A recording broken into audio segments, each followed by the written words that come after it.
What is up, my loves? It's your girl Diamond. I'm back with my own new review of the Real Housewives of Atlanta. So we are continuing with Shamia asking Drew if her and Dennis are dating. And Drew is looking confused about what? Why are you asking me that? Because Shamia claims that she's receiving all of this tea of everybody seeing her and Dennis all booed up together, wearing matching outfits. And it's just like, for real? Really? Then we get Porsha and Drew going back and forth about whether or not Porsha knew that Dennis and her were working together. Then we did this long conversation about Dennis called Porsha last minute about Drew's birthday party. And she couldn't come because she just took up all her makeup, and that was her reasoning. But then Portia decided to call out Drew for looking washed in her birthday photo. Drew said that she wasn't wearing makeup, but we can tell, Drew, that's contour, that's highlight, you were wearing makeup. But Portia wasn't trying to make it seem as if she was looking washed in her makeup, looking washed as she was stressed because she is going through a divorce and it can affect how your face can look. But Drew is looking more and more confused about where you going with this. Continuing on with saying how you don't care whether or not her and Dennis are having more than a business relationship, saying you don't care, but it gives the impression you care. In the confessional, she's talking about seeing all of the blogs about Drew and Dennis and didn't give it no mind. Let it roll off her shoulders, right? But you care to explain that this entire story about you feeling a way about Dennis and Drew working together and you were never involved in it? Drew says she has reached out to Porsha countless of times to tell her, I have to tell you something. I have something to tell you. Everybody jump in and say, you wanted to send her in a text? No, but I wanted to let her know I was telling her something and I was going to call her about it. Because the initial approach of Dennis and Drew working together came from when she opened up for Tamar Braxton. Dennis asked her to host the official after party. He reached out to her management, sent a professional pitch on how he wants to work with her. That's how it all went down. He went through the proper channels to work with her. Sounds like a business arrangement to me. But then Drew is putting 20 on 10 with saying how much Dennis has been supportive of her, calling him her savior, calling him her angel. And everybody is like, oh, that's a bit much. You shouldn't say that. And I'm just kind of like, can someone explain to me what the issue here is? So Drew is expressing how Dennis has been a great support system for her. What word would you guys would like for her to say? And why are we making it seem as if Portia should feel some type of way about it? Because she's married to Simon and going through a divorce. She's not in a relationship with Dennis. Not anymore. They haven't been in a relationship for the last few years. So why are we making it seem as if what Drew was doing is so terrible? And Drew just keeps on going on and on and on about how Dennis has been like a brother to her, and the music they're creating together has been an outlet for her for what she's going through with Ralph. And you can see that Drew did not elevate her voice not one time. She was very calm, she's very clear, and you could not have ever thought that Drew was lying about anything, right? And Drew even mentioned that Dennis came by the studio and wanted her to write a song about him and Portia because Dennis still feels some type of way about her. You know, he still is a bit soft on Portia. And she's telling her, I don't want you to ever think that I am dealing with your baby daddy because we've all hung out together, me, you, Ralph, and Dennis. And he's been like a brother to me, like she said that before. So you don't ever have to feel any type of way about me doing anything else with him that's solely about business. And Portia is looking all, nonchalant, not caring, acting like she doesn't want to hear it because she's like, are you done? So what was the point of this, Portia? You want an explanation, did you not? And when you got the explanation, it's not what you wanted. So now you're going to be like, okay, I'm bored. You made a point to call her out and she explained it very clearly. And now you're like, okay, what's next? So she said, let's put Dennis to the side. Okay. And she wants to now grandstand about how she's helped Drew and she asked her to be an ambassador for Go Naked Hair, but then want to call Drew out to be a low down dirty individual. And again, Drew looking lost and confused about where is this coming from? I don't understand. How are you mad at me? Why are you mad at me? Because Portia kept on going like, you're fucking with the wrong one, okay? Don't come at me. I'm not the one. Drew was very calmly asking her, so what did I do? What have I done? Here go Porsha asking for producers. Can I break the fourth wall? Can I break it? Producers are all about, oh, sure, break it. So she says, we're all on this show, correct? And we all have our own support systems. You went behind my back to get Dennis to film with you. Portia, did you think that was a drop the mic moment? Because I'm an, I'm lost here. She said, I texted him to say I wanted him to film with me. Yes, you did. I have the messages. I need somebody to understand this. How is this a mic drop? In the confessional, Portia is saying that it's not even that deep, okay? Because the producers asked her, is it because she's a friend to you that she did not tell you about Dennis? And she keeps on saying, it's not about Dennis. It's not about that. But she is making it seem as if her life could be affected by Dennis filming with Drew. And I'm still stuck about how is this affecting you? Why is this so wrong for her to film with him? And how could this affect your life in what way? Make it make sense for me. Because if she doesn't care about anything romantic going on between them, but yet you expected to have a conversation about why is he filming with her? Well, you do know that they're filming because Drew is getting back into music, right? So if you see him film a scene or two, it's for her music and it's a part of her storyline. And you're mad about that? So everybody is so lost. Even Kenya, she said, is this bad? And Britt like, well, it's her baby daddy. But Kenya said, but how should she care? She's a whole married woman. They're not together. And everyone has been aware of Dennis. Everybody has an understanding of who Dennis is. So why are we making it seem as if Drew went behind her back and got involved with someone that she shouldn't get involved with, as if nobody has been around Dennis before? It's weird. It's weird. It's weird. Then we get to the second part that was kind of cut out because everybody was talking and trying to get their opinions in. Portia said that she went to production to set up a photo shoot for her hair company. Drew said, I didn't know that was an issue. I'm planning a photo shoot for your brand. How is that a problem? Nobody told you to film a photo shoot for my company. Are you crazy? Excuse me, you have a contract to wear hair.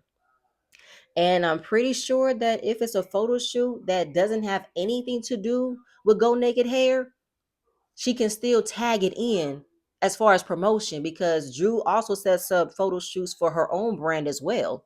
And if she's getting glam, she's going to tag Go Naked Hair. So it's a win-win. It's promoting her and it's promoting your brand. So it's a win-win. I'm confused about how this is a problem. It's not like she's taking control of your company and passing off your company as hers. She is also doing promos as well. She's also advertising as well. So I'm a bit confused. You're mad about the photo shoot and you're mad about her filming with Dennis. Which one are you really mad about? I'm Kenya. I am so lost right now. So who is she really mad at? I think Kenya said, I think she's mostly mad about Dennis. And she's just going off on Drew, calling her a slimy ass bitch. And it's like, girl, are you mentioning yourself? Because I don't see how you can be in this position telling someone else what they did to you is wrong when you don't want to be held accountable for what you did to Fallon. Saying how I gave you the opportunity and you stabbed me in the back. I said, who the fuck are you, Portia? The fuck is this? You're not a victim in this. What really was done to you? Now, Shamia realizes they're not getting anywhere. She's so lost and confused. Let's go sing happy birthday. Let's go have cake. And Drew is in her confessional looking lost and confused, doesn't really understand, still unclear as to why she's upset with her. And if she wants to be mad, let her be mad. So it ended with the cake. It ended with Shamia and the rest of the girls jumping into the pool. And I love that it was just a raw, fun moment that they jumped in the pool with their outfits on, makeup, hair, and there was a foam party in the midst of all of that. I loved it. It looked like a very fun time. And we're moving on from there. So we get a better introduction of Annie's life. First off, her house is gorgeous. We see her husband Charles in the kitchen cooking, which is a sight to see. We all know his background being an NBA legend. They share 4 children together. She has 2 children from a previous relationship, an adult daughter and a preteen son. He probably has an adult son, but he just wasn't in the pictures, and they both share a daughter.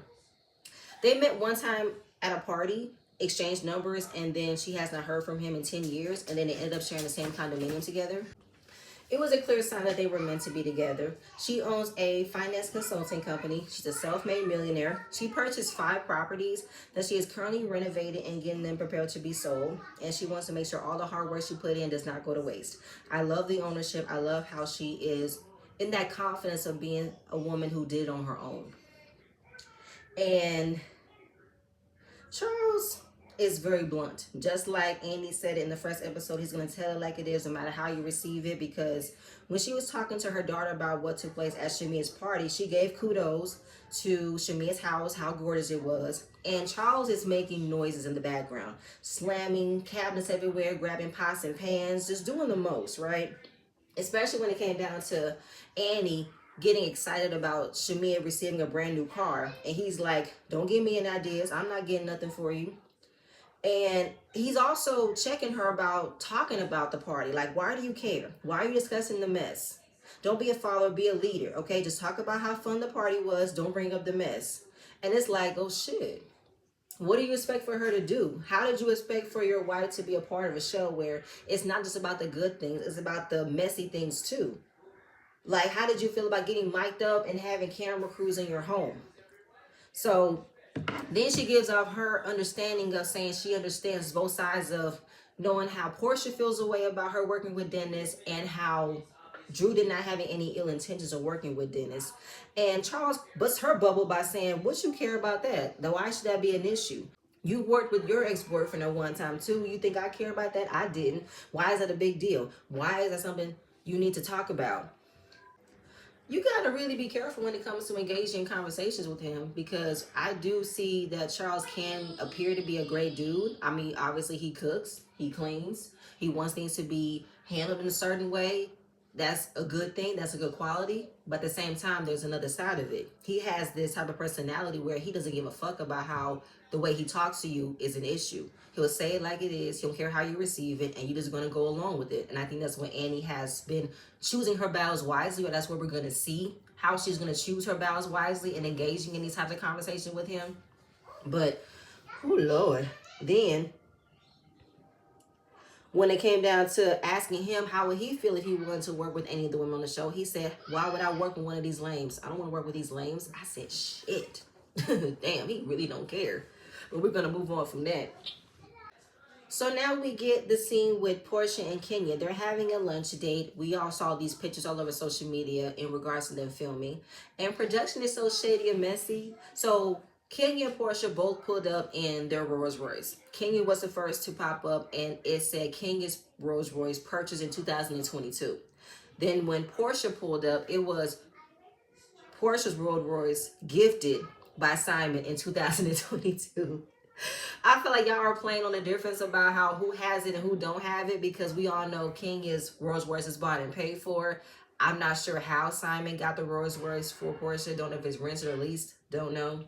But it was hilarious. And why do you guys continue to ice out Kenya? I wanted to know more about her opinion with Britt. I wanted to know more about what was going on in her life. And where was her intro? How come y'all only did the intro with Porsha in this scene? It is nice to see the two of them in a good place, because we know they have gone back and forth since they both appeared on the show, with Porsha mispronouncing Kenya's pageant win and bye Ashy, and all the way down to they both ended up having daughters, and they both want to set a better example for their girls to not fight anymore. I appreciate it. It's nice to see. So we're discussing what took place with the party, and Kenya mentioned meeting up with Drew a couple of days before and spoke about her and Dennis working together in music. And Kenya felt like, I did not know those two connected. I did not know that Dennis and music worked well together. And I'm only knowing Dennis as being the hot dog king and the owner of Crew Lounge. But Porsha said he did a whole kids album for their daughter. And Drew telling Kenya that Porsha did give her blessing, but hearing it again, Porsha wants to act shocked, and the more she's acting shocked, the more it's giving me the confirmation that you did have the conversation. One of them told you, you said okay, but you probably wasn't paying any attention at that time, and now that it's being presented on the show, you now want to make it seem as if you've never had the conversation. It was done behind your back because you want to play on how Drew sometimes fibs. We don't know what's real, what's fake. And she's talking about how she's been there for Drew. She's always wanted the best for Drew. And it's such a worse feeling that you're trying to film with my baby daddy behind my back and it's going to make it hard for me. And I'm still trying to understand how it's making it hard for you. Because she's now talked about her relationship with her and Dennis, about how they have a great co-parent relationship. And when it's good, it's good. But then it gets bad. That's when Petty P and Dennis the Menace comes into play. Oh, a flashback to her show where she was willing to fight Dennis and his mama. That was when Petty P did the absolute most. So she doesn't want to jeopardize the growth they have with one another. But I feel like, how could it jeopardize the growth? Him working with Drew has nothing to do with y'all co-parenting with Pilar. You just want to control who Dennis is around. You want to control the conversations because you don't want him to say anything that can compromise the lies you might have told. Because you want to keep on creating this good image, this victim image, thinking that you are someone who was stuck in a hard place, didn't know what was going on because you got a lot going on with Simon. Does Dennis want to spin the block and get Porsha back? Probably. But he knows he's not going to give Porsha what she wants. But for me, it's just kind of like, why are you having so much expectation out of people when you don't give it as well? How is Drew supposed to protect you by not working with Dennis when it's benefiting her and it's also benefiting you? Because if this works well and Drew's album blows up, it's money in Dennis's pocket that helps you with Pilar. Make that make sense. You should want him to use any opportunity he can to bring more money into helping you raise PJ. But okay, we're off that. Now we're talking about Simon, how he's an attention whore, how he's dragging her all over social media. And, you know, she's discovering new information. Okay, when they were flying and they would go to the airport, they were surrounded by everybody, surrounded by security. She didn't know what was going on. He mentioned a time where he was in a car that was stolen and telling her, you know, if you have a green card, that means you can't have anything on your record. Then we get the blog post about how he was a scammer. He's a fraud. You know, he has all these ties to everything. Then it was also revealed in the blogs that he had a fourth wife, and she was actually his fifth wife. And didn't know that, but apparently that fourth marriage was a fake marriage. And if you knew all of that, what makes you think your marriage was real? So just knowing all of this and then acting like she did not see the signs, acting like none of this was a problem. She mentions she was at her mother's house and she got an alert of the camera footage of the house she was living with Simon and saw that there were women in the house. Not one man, women, E-N. And that was a shock to her because why would you be using what was our marital home as a place to bring hoes there? Then she talks about her book, how there was a chapter of all the trauma she got from men, and that's when she realized that Simon was her person because he told her, you were safe with me. And that's what she felt. This man's going to protect me from everything that I've been through, but it slipped away from me in the end. Girl, good night. Expect you to still feel safe. All right. I'm sorry. The same way I feel from the first episode, I still feel. I don't care. And for you to want to say he read your chapter about how you had a lot going on with these men and he told you you were safe with him, obviously not safe enough. Because he's still out here talking about you, antagonizing you, and I don't feel sorry for you because I don't see how you thought this man would treat you any differently than the women he had before you. Especially the way you saw how he treated Fallon. Make that make sense for me. You know what? Good night. I'm moving on. So now we got Kelly. She's at her new location for her Nana's Chicken and Waffles restaurant. And when she started her restaurant in 2016, she had no culinary background. It was just her learning how to cook from her grandmother and her great-grandmother. But, excuse me, there's a lot of work that needs to be done. Her publicist and her project manager is telling her this will not be done by her deadline. Because she had another location in Conyers, Georgia, but her husband closed that property. And she had to vacate very soon. She had to vacate very quickly, and it probably put a lot of strain on her financially. And she is willing to push for the renovation. really, like maybe add more money in it so it can meet the deadline, but that might be putting more stress on her than need be. If you can't meet the deadline, maybe you need to go back to the drawing board and come up with another plan that can give you more time. So that way you don't stress out about putting more money in it. Because she wants to build generational wealth, and her ex-husband have not paid any child support unless it's court ordered, and she cannot afford to drop the ball because she wants her daughters to be taken care of. And like, I understand how Kelly wants to make sure everything is all set up because she is trying to make sure that her kids are not affected by what's going on between her and her ex-husband, and don't want them to have a halt in what they were used to. But maybe you should make sure everything is all lined up before you put yourself in a big hole. Because buying your daughter all of those handbags, I understand. Maybe she didn't need all 17 of them. Maybe she only needed a few because of what you have going on. But we're going to continue with her story later. All right, so we give Britt and her husband Mike, we get a full introduction of what's going on in her situation. Their dynamics is weird. Especially her husband Mike, who gives me down low teas. And they met when she launched her insurance agency. He was her client. They spent a lot of time together and ended up getting married during COVID. They're having a conversation about renovating their home, and Mike is pretty much halting any new ideas because they put a lot of money in it. They can't put no more money in it, otherwise it's not going to get done. I wonder what has depleted their money. Was it that 10-carat ring you keep on bragging about? Anyway, the way that she's trying to say, let's get this done so we can get our dream home, he's like, oh, I'll consider buying your dream home.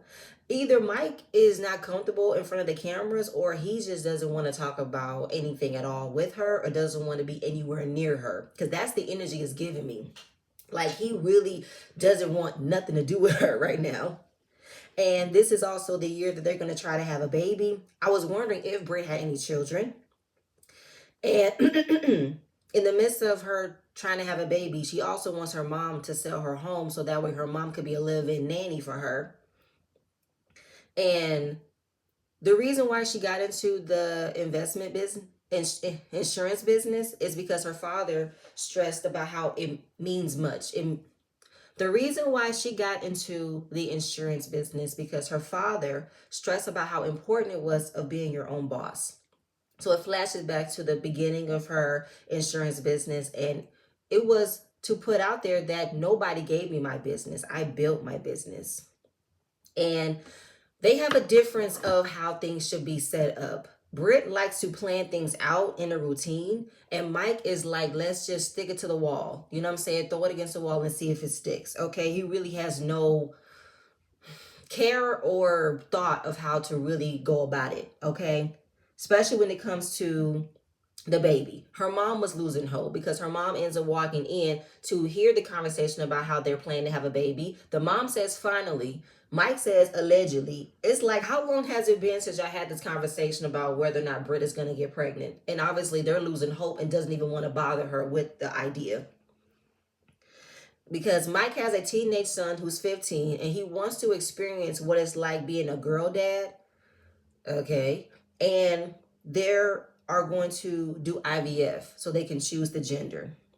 Okay, if that's how y'all want to go about it, I ain't got nothing against it. Did Britt figure out why she didn't want to go through the process of getting pregnant naturally to see if she could get pregnant with a girl the first time? Or it's just, let's cut out the middleman. Let's just go to IVF, choose the embryos, implant it in me so that way we can have it for the first try. Sure, fine.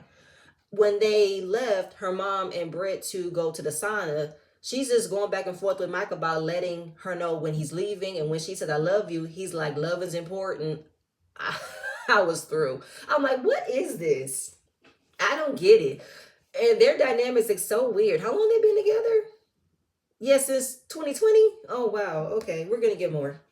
Moving on. We got Shamia. She is headed to her surrogate Shadina to check in on her. She brought flowers, and it is the same surrogate that Candy used when she was carrying Blaze. And finding out that she had a agency with Dr. Jackie, she agreed to carry Shiloh. So Shadina was 32 weeks when she found out she was diagnosed with breast cancer, and it was an aggressive form, so they had to induce her right away to deliver Shiloh.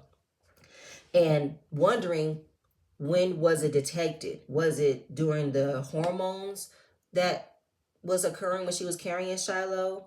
But she told her it didn't have anything to do with her daughter at all. It wasn't connected. Even though it sounds like a relief, but they both are feeling a lot of guilt because Shadina ended up having a double mastectomy. So she got a new set of boobs. She was worried that maybe she didn't check in on her breast like she normally would. So it's like, were the signs not clear enough? Were there isn't anything they could have done to prevent it? So it was a lot of emotions with both of them going back and forth with wondering what could they have done. Is it their fault? And it's none of y'all's fault. This wasn't something that nobody could have figured out ahead of time. And she didn't want to feel bad about wanting to put Shadina in that position because Shadina does have a family of her own and she wanted to grow her family. She didn't want to feel like it was being selfish of her. But Shiloh is doing really well. You know, she was charged negative for a particular syndrome and they just figured it's a mutation. And it's just a lot of comments that's coming after Shamia, thinking that it was selfish of her to not carry her own child and put someone else's body at risk. But if you don't know someone's history of what she went through, then you wouldn't just assume that she didn't want to carry her own child, because I didn't know this, but Shamia went through 7 rounds of IVF. Having to take shots in the morning, take shots at night to prepare for your body to be ready to have a child, that's a lot of work. It's a lot of pressure to put in your body. And she wanted to get pregnant the natural way, and it did work. In January of 2024, she got pregnant, but it was an ectopic pregnancy because she started to feel sharp pain. So she drove herself to the hospital, but she was sitting in the waiting room. A lot of people was ahead of her. So as soon as she went back to find a wheelchair, her tube burst and blood was everywhere. And we're back to the conversation of Black women dying at the hands of not being taken care of, especially when going through pregnancy. Maternal morbidity is real. Assuming that you're not going to receive help because doctors are telling you that it might be better for you to receive help from someone who looks like you. But if I can't find anybody who looks like me, then I need to find somebody who has a heart, who's a decent human being, who can believe me when I tell them that something is wrong. So it's not about Shamia not wanting to carry a baby because she's worried about her figure. No. If it wasn't meant for her to carry her own child because it was gonna affect her body, then she had to go through other means. It's not always a vain reason that women don't want to carry their own children. If their bodies can't handle a pregnancy, then they have to go to other routes. They have to go to IVF or go through surrogacy or even adoption. Like, I hate people who think so small like that. And she wants to have more children. Her husband wants to have more children. So she has 4 embryos left. She has 2 boys and 2 girls. So Shadina is going to help her look for the right surrogate. And I do believe that Shamia deserves it. This was a real moment for me because I don't think a lot of people understands this about Shamia. I didn't know this about Shamia. It makes me like her even more because of what she's willing to open up and share her story on the show. Way different than Porsha. So we're going to move on. Then we have Kelly. Kelly invites Britt over. They both are dog moms. Kelly's dog is painted, okay? She's like a little mini rock star. She got pink bangs, pink paws, everything. So Kelly and Britt are going to plan a ceremony for Britt because since they got married during COVID, they never had a proper ceremony. They exchanged their vows over Zoom. So she wants things small but glamorous but intimate but sexy. Is the reason why it's small because you're putting all this money into the house? Or is it small because all that money was spent on that second ring? I just want to know. So they are discussing what took place at the party, and they were a bit lost about how come Porsha went in on Drew when the original conversation was about why did she steal that lady's husband, and we did not finish the conversation. It got skipped to Porsha getting mad at Drew with working with Dennis, which is still confusing to me. And I feel like we're going backwards because Britt still feels some type of way about Kenya asking her about her ring. And Kelly, I see you a friend, but right now, please don't be a minion and please don't be a yes man to Britt about her delusions, believing that Kenya was coming for her because she wasn't. and thinking that Kenya was jealous because she got a big rock on her ring. Okay, Kenya has a big rock on her ring too. She can buy her own rock. Like, why is this something to be like upset about, or why is this an issue? Because Britt wants an issue with Kenya, okay? And the only reason why, Britt, you got checked is because you made it apparent that the women around you were all going through a divorce. So if you want to call out that, then it wasn't wrong for Kenya to say, "Oh, are you married?" And no, I can't tell. Even if their ring is 10.5 carats, I don't see the whole set. I just see a ring. I don't care if it's big. I don't care if it's cut. I don't care. I don't know if you're married or not because I see a ring on your hand. I don't know. Can you figure out whether or not you're in a lavender marriage, or maybe your husband doesn't want to have kids with you? Like, let me know that, Britt, okay? Especially with your nasally sound. That's annoying the fuck out of me. But girl, you can miss me with that. And then you're gonna end up dragging the same issue next week's episode, and it's gonna piss me off. Who gives a fuck? And why are we seeing Kenya's expressions about Britt coming at her about this ring situation? I want to know how Kenya feels. Because why are we only seeing Britt feel some type of way, but we're not seeing Kenya's confessional about how this is a small issue, she shouldn't feel on the type of way, but she's coming after me? Why are we not seeing that? Anyway, we're back with Kelly because we all know Kelly is going through a divorce. Britt wanted to give her space to talk about it, and a lot took place in her marriage. There was infidelity. And when she was on a birthday trip in Tulum, her ex-husband decided to steal $500,000 out of her business account. And when she got the call from the accountant, she filed a lawsuit to see if she can get the money back. And then it led to a whole different situation. When she got home, it got very nasty, it got very physical, and she had to get out of it. Kelly, how did you endure this? Like, for real. And he did a lot to her. You know what I'm saying? Like, she went through a lot to make sure her marriage looked like it was all peaches and cream, sunshine and rainbows. But in reality, she called it the house of hell. She was sleeping in her closet countless nights, not feeling safe in her own home. Kelly, how did you meet this man? Like, what happened? How did you say yes to this man? Like, when at some point did you see the switch happen that he was not the man you thought he was? I really want to know. The way that he just does this without a care in the world, and you had 3 kids by him? Are you serious right now? Kelly, I want to know more. Like I told y'all in my last video, I'm beginning to like Kelly. And the way that she is giving us a lot about her marriage and what she went through in her marriage, I want to know more. And I hope that she rise out above this. Get out of that shit real quick. Oh, Lord. We're going to move on from that. No, we got Drew. She plans a personal workout with her personal trainer. What happened with Drop It with Drew?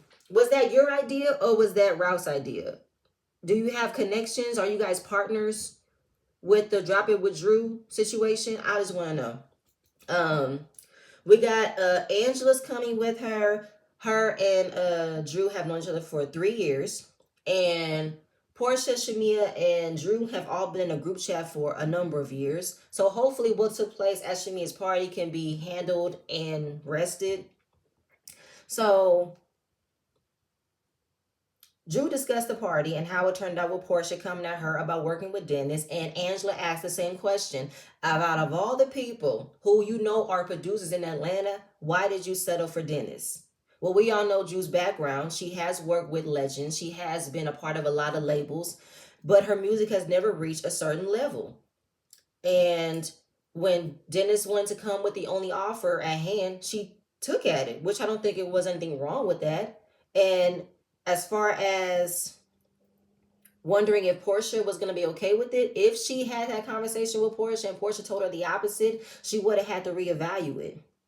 But like she told her the night before, I'm not understanding what the issue that she had, because I need her to tell me that she has an issue, not her coming at me aggressively and accusing me of things that I am not doing.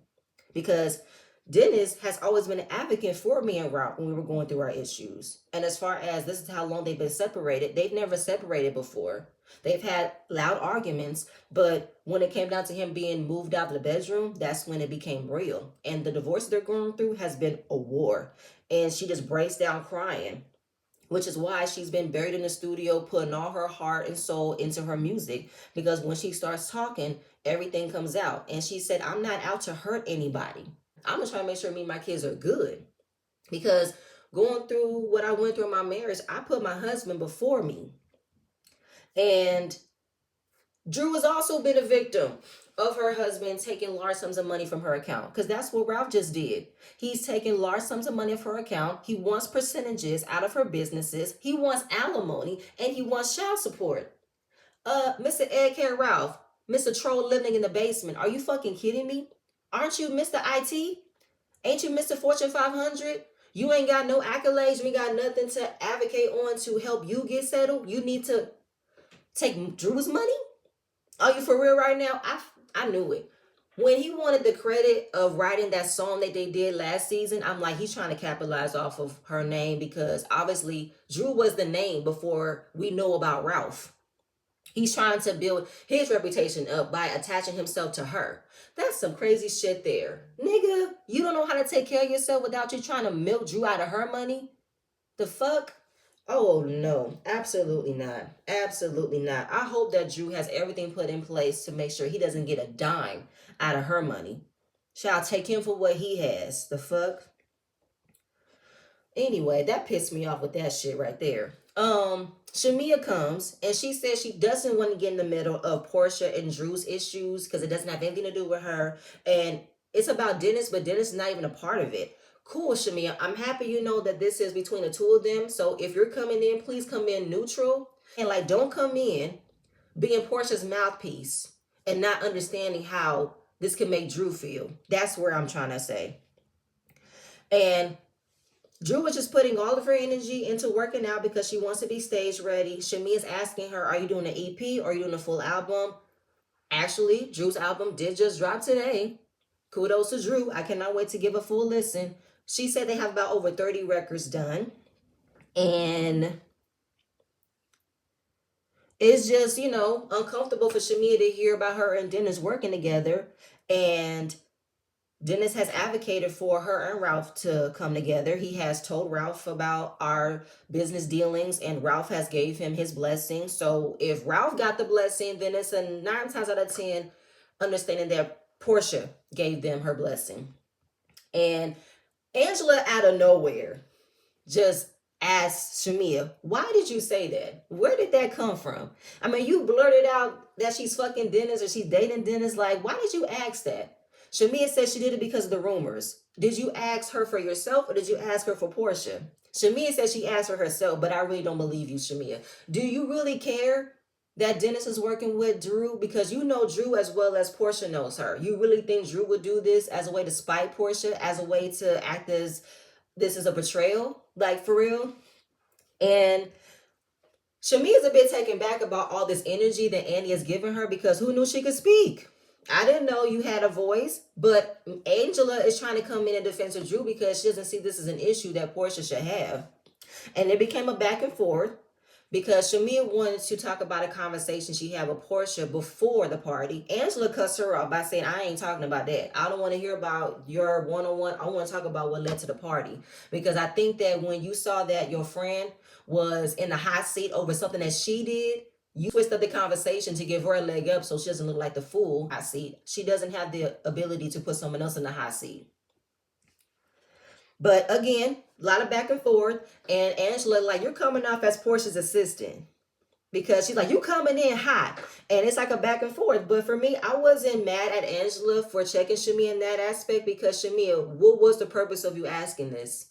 Why did you ask this? I do think that you wanted to ask this for Porsha. You wanted to take it back to Porsha so you can give Porsha the leg up of what she needs to come up with and figure out how she can continue this with Drew, because this is all about giving Porsha more of a storyline. That's all this is. And while I do agree with Angela, how she did come in a bit too hot, because you was agreeing with everybody else at Shamia's party about the words that Drew used to describe Dennis, how he was her angel and savior. You were like, now, Drew, you shouldn't say that. So I think that maybe once the next day that Angela realized that it's probably not that bad of what Porsha is doing, which is why she's coming in defense of Drew in this moment. And it's like, This is even that big of a deal. And why are you the one directing all these questions? And why are you coming in with all this energy when it's not even about you? It's not even including you. This is Portia's issue. That Portia needs to figure this out for herself. And again, Shamia, you can't always be there to defend Porsha. You can't always take on Portia's punishments. You gotta let her figure it out on her own. You can be a support system for her, no doubt, but don't come in and take on her problems because you don't want her to reap the consequences, reap the punishments of her actions. Because you're trying to be nice, you're trying to be sensitive of what she got going on. Has she done that for you? You gotta let her figure it out. You gotta let her defend it for herself. She got herself in this situation. She gotta get herself out of it. But Drew did make a face when it came down to the assistant part because when you look up the word lapdog, you see Shamia's face. So I don't think that it was wrong for what Angela said. And like I said before, you coming in hot to defend Portia over a situation that she doesn't have any right to be upset about. So I think you need to take a step back and allow for things to just figure them out on their own. So we end things off with Portia. She's at a bouncy house with PJ. Dennis come by, and I don't know why Portia is making it seem as if all of the hard work that it took for Dennis and her to be in a good place, that is gonna be like ruined because he's working with Drew. And then how she's using the loss of the divorce. Girl, it was your loss, not your daughter's.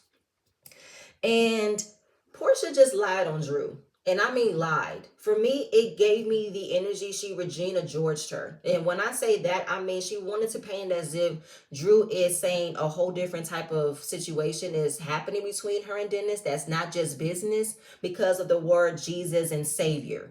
And it's not true. She told you it is a business relationship. She said he's like a brother to me. I told you I don't want you to ever believe that I am dealing with your baby daddy. So the way that Portia is trying to tell Dennis, you got to be careful because she's saying a whole different story, which is not true. He said it's a business relationship. We're working together. That's all we're doing. And you know Ralph is my guy. I would never do that to him. Or would I do that to you? And he's like, why would you put me in it? You don't think how it made me feel seeing you on TV having 16 marriages? I was in pain. Okay? And let's not forget, Portia and Dennis were trying to figure out their relationship and it didn't work. She returned the engagement ring and she jumped into a new relationship, flaunted it in front of Dennis, expecting for him to accept it and move on, didn't give him the proper conversation to fully close the relationship. Hence, so why we see on Portia Family Matters, she's controlling the conversation, she's controlling the narrative so that nobody can say anything that they want to say in regarding to how she got involved with Simon and how Dennis didn't get the proper conversation and Dennis was made to be the bad guy all the way down to your family wanted to fight him and his mother. So with letting this be a chance opportunity for him to reach back to how he felt when you guys were going through your issues, knowing what Drew is at this point, they can come together and make great music. And he wanted Drew to tell her because you guys also do go naked hair and she's your friend. So I figured she should have been the one to have that conversation with you. Dennis didn't feel the need to let her know who he was working in business with. And he told her, I would never do that to you. And I told you, like I told Ralph, there is nothing going on between me and Drew than just business. But I'm just sick of Portia trying to paint it off as if it's more than that. And I'm like, why are you trying to build a case of how it's wrong for Drew to use Dennis for her storyline as if she wasn't supposed to? She's involved in music and he's involved in music. And how you don't want what she got going on to come in on your territory. How? It won't. And he explained how it's not wrong for her to use her platform to grow awareness of her business. And then she's like, you're really trying to piss me off right now because you really are going to agree to film with her on this. I'm still stuck as to why this is such a wrong thing. And you have this great expectation for him to be there for PJ as if he has not been there for PJ. And you're talking about lack of loyalty. What lack of loyalty are you talking about? How he's agreeing to film with Drew? You really think that him filming with Drew is going to come in on him being present for PJ? It won't. Like, it's all bullshit. And she's walking off crying, saying she never has any support from anybody. And then she's imagining That what if they had a bad argument and he would have had the opportunity to talk about their issues on the show to make her look bad or talk about her with other people, meaning Drew. I'm like, the same shit you did. You did that on your show. It made Dennis be the bad guy because you didn't want to be held accountable for what you did. Getting involved with a man that was still married. Getting involved with a man that you really didn't know, but you wanted the glitz and glamour. You wanted the lifestyle. So it's like, Porsha, you're imagining the worst possible scenario that hasn't happened yet. And you're trying to be aware, or you're trying to get ahead of a situation that hasn't happened yet. It's kind of crazy right now. So they end up leaving, and she has a hot mic moment, and she just wants him to be aware of being seen out with another housewife can make her look bad. And it's like, that's all you're focusing on, is how it's making you look bad, meaning that you don't know what the optics could read. And since you're not prepared to accept what the optics could read, you want to come in and try to figure it out and change the narrative because you still want to come out looking good, because you know this situation you got with Simon is making you look really, really bad. And you think that if you was to come out and call out what Drew did was so wrong, then everybody would be like, oh, we get it, Porsha. We understand. I don't understand. I don't understand at all. Because right now you're planning on threatening him to choose his daughter versus filming with Drew, believing that the way he's going about with working with Drew and going about filming with her is going to impact on him seeing his child. And it shouldn't. And you should not throw that in his face to challenge him, to control him, to get him to do what you want him to do. And that's crazy as hell to me. Then she's all turning around in circles, going down alleys, and then in the end, she's like, I can't count on nobody but myself. Okay, make sure you count on nobody but yourself when you digging yourself into a hole and you can't attach yourself to nobody else to get you out of it because you're too busy trying to come out looking like the good guy when you're not the good guy. Porsche, you can go to hell with this. It's all cap and bullshit in my opinion. So for me, you doing way too much to try to fight for a storyline because you don't want to admit the part that you played in regarding Simon. But that's it. That's all. I ain't got no more, y'all. Please stay tuned for my next video, and I'm going to see you guys later. Bye.